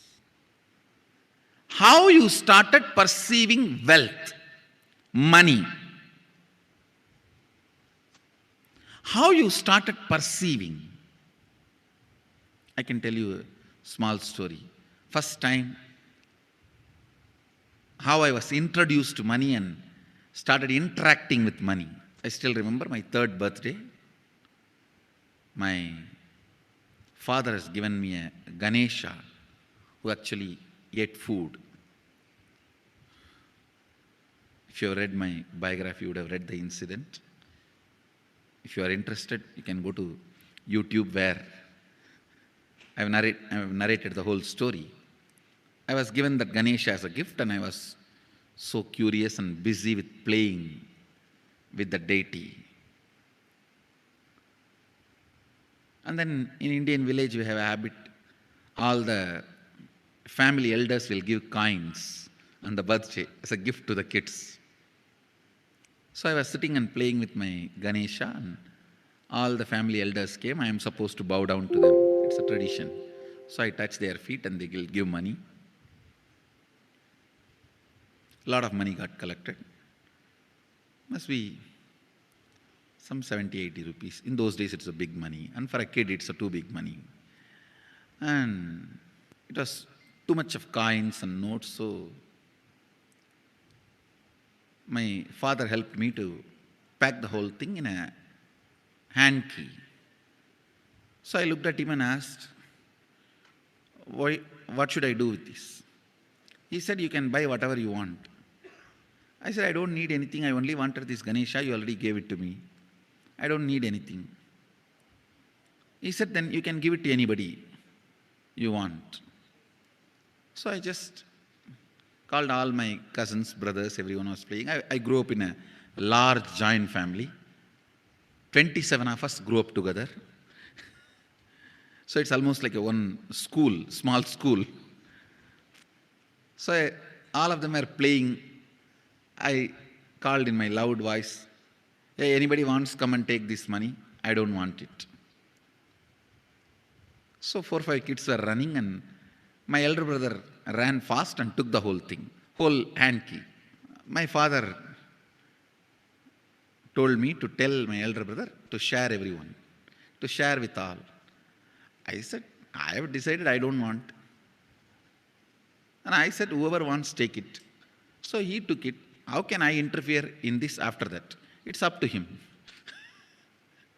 I will not even interfere, giving any further instruction to how they should share or who should share and all that. I said, I don't want. That's my first relationship with money. I still see very clearly that's the same relationship.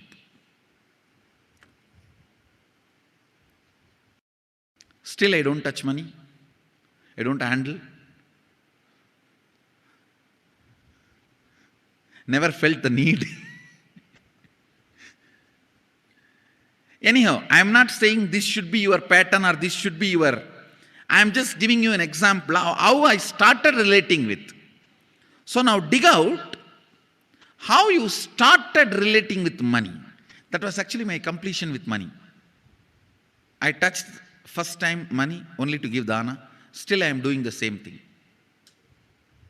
Still I touch money only to give dana. How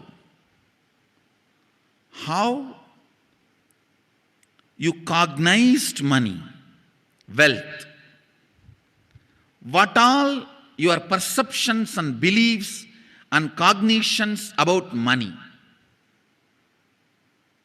Let's dig out. Let's get them out first. The moment you remember money, does it bring tremendous pain, suffering, impossibility, all that in you?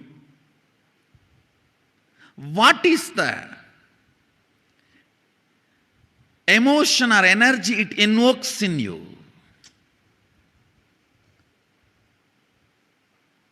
So put your pen to paper and just keep writing whatever comes to your mind. If you feel tortured, irritated, the moment you think of money, whatever you think, money is difficult, money is impossible, money is, unless you cheat, you can't get the money. Even if you cheat it, somebody will cheat from you. So much goes on inside you about money. Your incompletions with money. Just spend few minutes and let's dig out all the incompletions, mental patterns we have, perceptions, beliefs and cognitions we have about money. Listen, the first step we need to do now, cleaning up, completing these mental thought patterns, the incompletion patterns related to wealth, and stopping them from recurring. Please understand. Biggest problem is when you do not recognize something as a pattern, it continues to exist in you and recur. Please understand. Recurring, for example, today you remember, yes, I have a lot of incompletions and patterns. Incompletion means, let me define.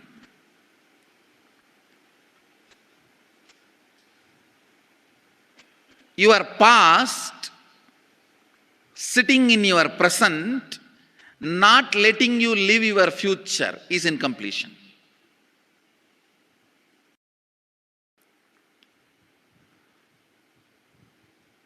It has no logic. Because you lost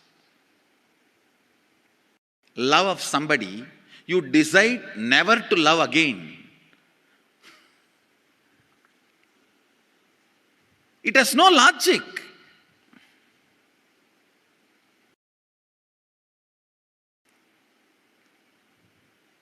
Tons of negative decisions, cognitions you make about life is incompletion.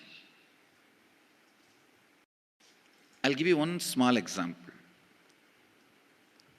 8-year-old kid is in the classroom. Teacher asks, who is the first Prime Minister of India? The kid jumps on the bench and shouts, Mahatma Gandhi. Naturally, the whole class laughs. Because Mahatma Gandhi is not, neither is Mahatma nor he is first Prime Minister. Okay, let's leave it. When the whole class laughs, she decides never to come in the front, jump up and be active. Even after 50 years, if she becomes a CEO of a company,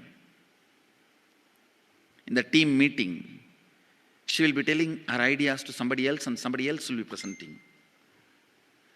Even if she is the head of the meeting, she will continue to suffer the decision she made at the age of 8. How many of you see this is happening even in your life, in some form? That is what I call incompletion.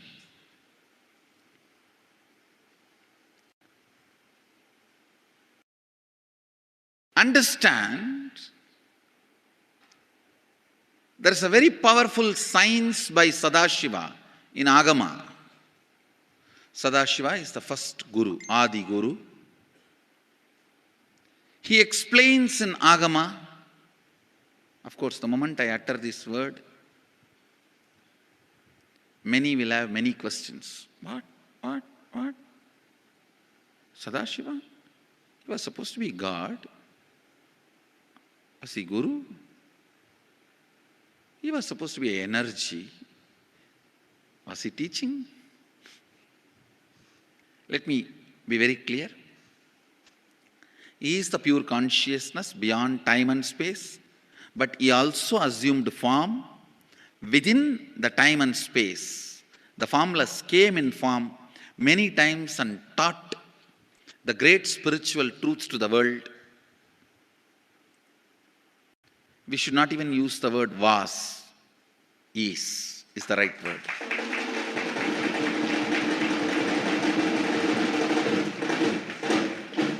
He gives a beautiful science of completing with this incompletion patterns, known, unknown. Understand, if you know the reason for certain pattern, it is called known pattern. If you don't know, it is unknown pattern. Sometimes you will have a heaviness, suffocation, but you don't even know why. That is unknown pattern. Sometimes you know why you are going through what you are going through. That is known pattern. Known or unknown, you can complete. You can be out of it. It is possible. It is possible. I'll explain this science of completion. Understand, this one technique can help you whether you want to get rid of your headache or your whole ignorance and get into enlightenment. Whether you want as simple as healing your headache or as complicated as enlightenment. Anything, this one technique can give you. This one technique,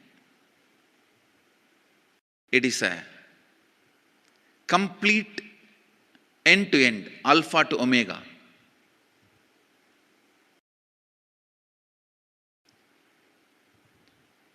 It's from Sadashiva directly. In the Agama, 94th verse, 22nd technique. The chapter is called Shivajnanopanishad and also called as Vijnana Bhairava.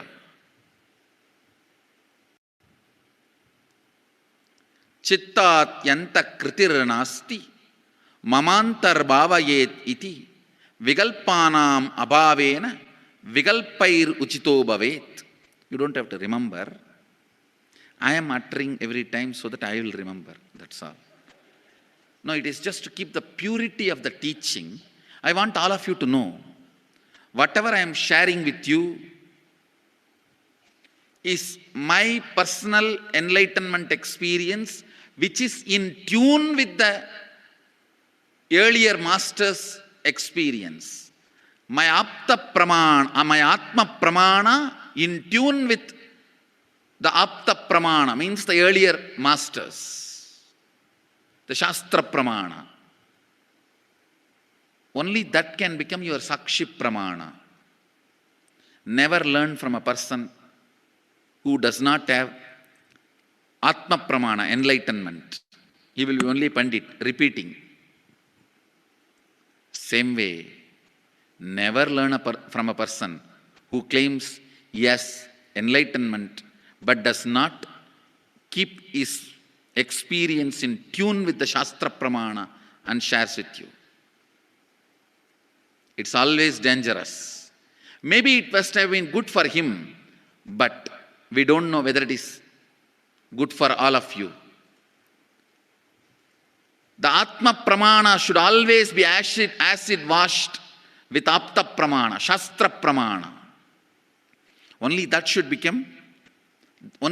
can become Sakshi Pramana, experiential reality for you. Never learn from anybody who has only knowledge, not experience. Same way, never learn from somebody who claims having only experience and does not connect, purify, make it in tune with the Shastra and presents it to you. There is always a danger. If you don't bother about the Shastra Pramana, you may be having kakka biryani.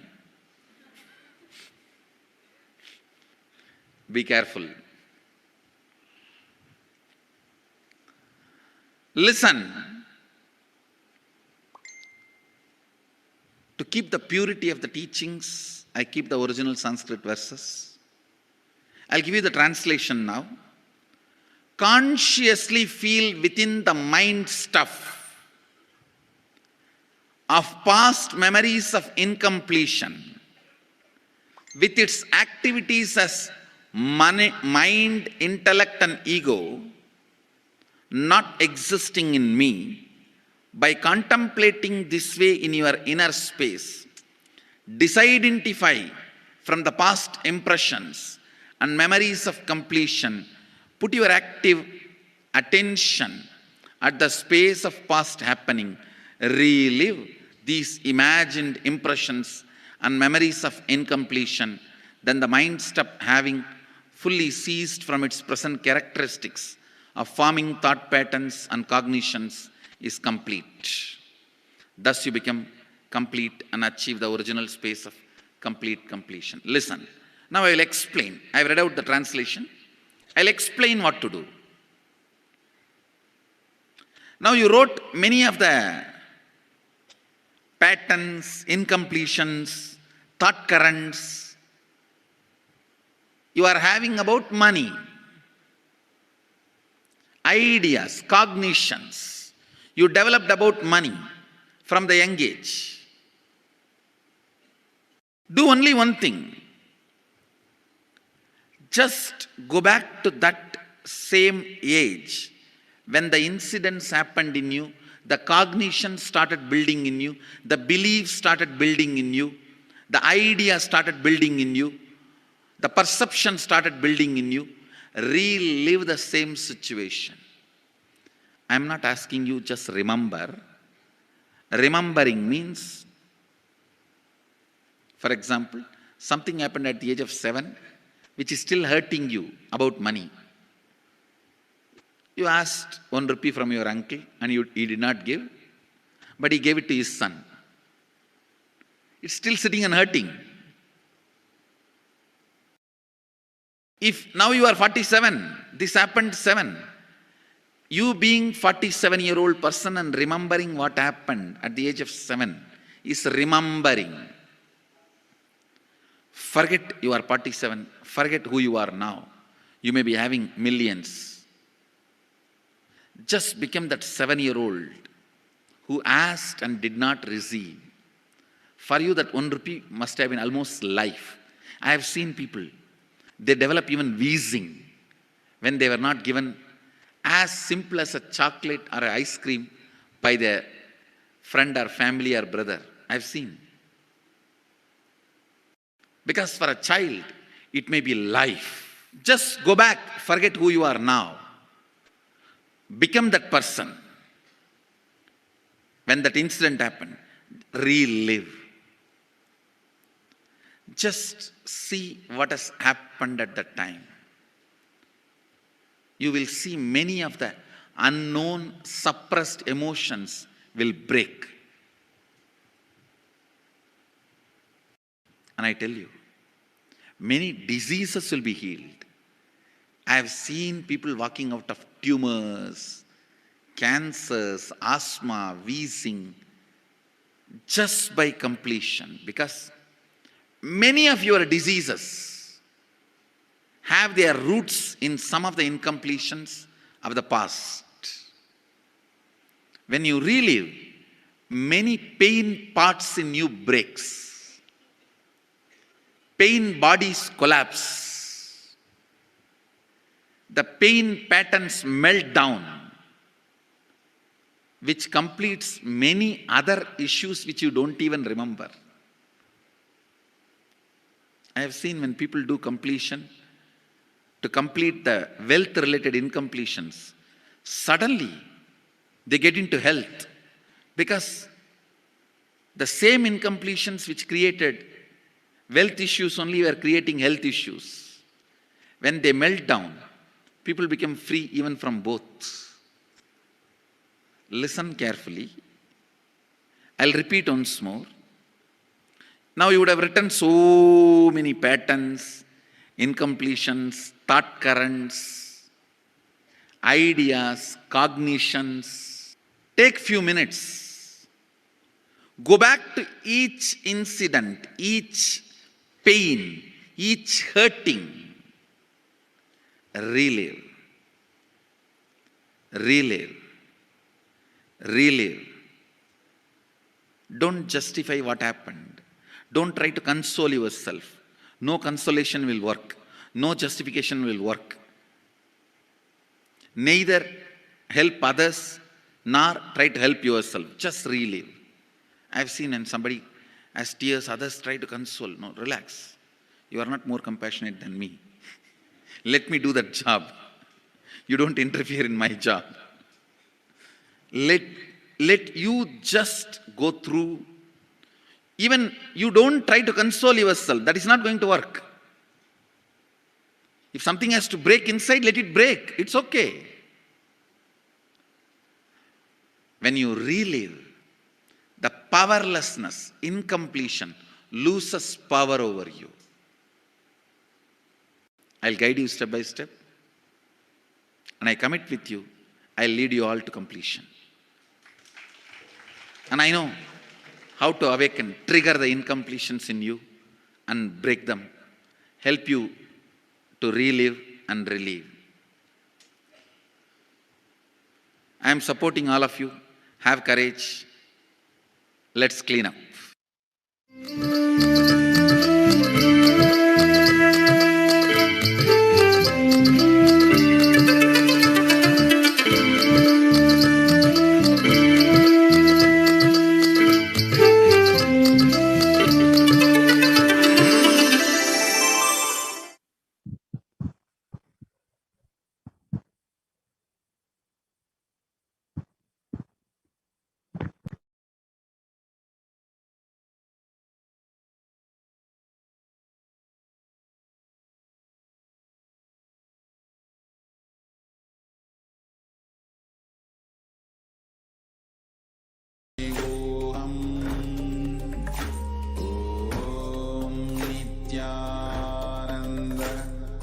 Paramashivoham. Om Nithyananda Paramashivoham.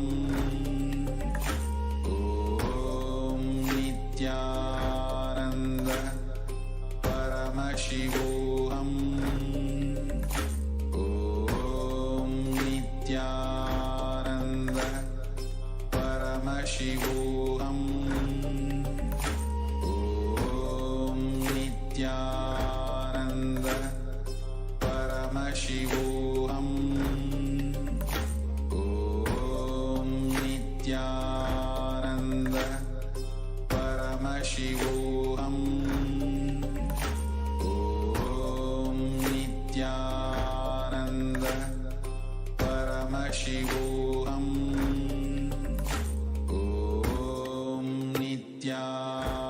Nithyananda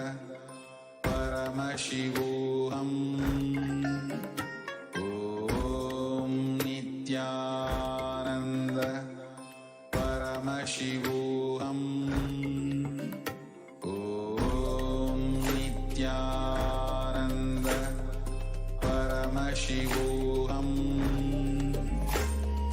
Om Nithyananda Paramashivoham. Om Nithyananda Paramashivoham.